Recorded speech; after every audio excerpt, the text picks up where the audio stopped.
এই কুষ্টিয়ার সদরে সবচাইতে বেশি হয় যেটা, তার নাম চাঁদাবাজি এবং দখলবাজি, দুর্নীতি আর সন্ত্রাস। আমি আপনাদের সন্তান হিসাবে, কুষ্টিয়ার মানুষ হিসাবে কথা দিতে পারি, আগামীতে আল্লাহ রাব্বুল আলামিন যদি আমাদেরকে ওই জায়গা পর্যন্ত পৌঁছিয়ে দেন আপনাদের ভোটের মাধ্যমে, আমরা এই 4টা বিষয়কে কুষ্টিয়ার মাটিতে কবর দেব ইনশাআল্লাহ। এই কাজে বাধা দেওয়ার জন্য যে সমস্ত ষড়যন্ত্রগুলো ইতিমধ্যে আরম্ভ হয়েছে, কুষ্টিয়াতে নমিনেশন ঘোষণা দিয়েছে আমার নামে মে মাসের 5 তারিখে। এরপর থেকে অনবরত আমার বিগত দিনের বক্তব্যগুলো কাটিং করে যারা জাতির সামনে আমাকে কালার করার জন্য দুর্বিসন্ধি করছেন, আমার বিশ্বাসে জাতি কোনো দুর্বিসন্ধি আপনাদের মেনে নেবে না ইনশাআল্লাহ।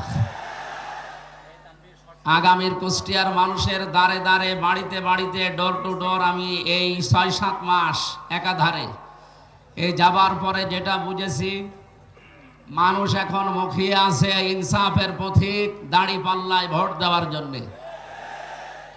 আমি আপনাদেরকে কথা দিতে পারি, আগামীতে কুষ্টিয়ার আপামর জনতা, বিশেষ করে বিভিন্ন শ্রেণী পেশার মানুষকে যারা বিশেষজ্ঞ, আল্লাহ পাক যদি আমাদেরকে কবুল করেন, এই মানুষগুলোকে সঙ্গে নিয়ে কুষ্টিয়ার উন্নয়নমূলক কিছু মহাপরিকল্পনা নেওয়ার উদ্যোগ আমরা অলরেডি করেছি এবং সেগুলো বাস্তবায়ন করব ইনশাআল্লাহ।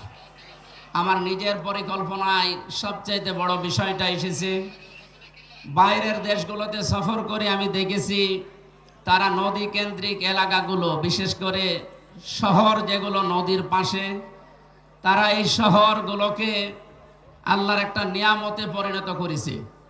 আমাদের কুষ্টিয়ার পাশে যেহেতু গড়াই নদী, আমরা চাই রানাখড়িয়া থেকে মেহেদরুমি ব্রিজ পর্যন্ত এই যে বিশাল এলাকাটা, এখানে যদি টোলেনের রাস্তা এবং পর্যটন এলাকা গড়ে তোলা যায়, আমার মনে হয় কুষ্টিয়া দিন দিন একটা পর্যটন এলাকা হিসাবে খ্যাতি পাবে ইনশাআল্লাহ। আমি আল্লাহর উপরে ভরসা করে বলতে পারি, এই পাবলিক লাইব্রেরি মাঠে কুষ্টিয়াতে কিছুদিন আগে ঘোষণা দিয়েছিলাম, জামাত ইসলামী বাংলাদেশের যেহেতু এই বদনামটা আগেও নেই, এখন নেই, ভবিষ্যতেও থাকবে না ইনশাআল্লাহ, জনগণের একটা টাকা আমাদের পকেটে যাবে না ইনশাআল্লাহ।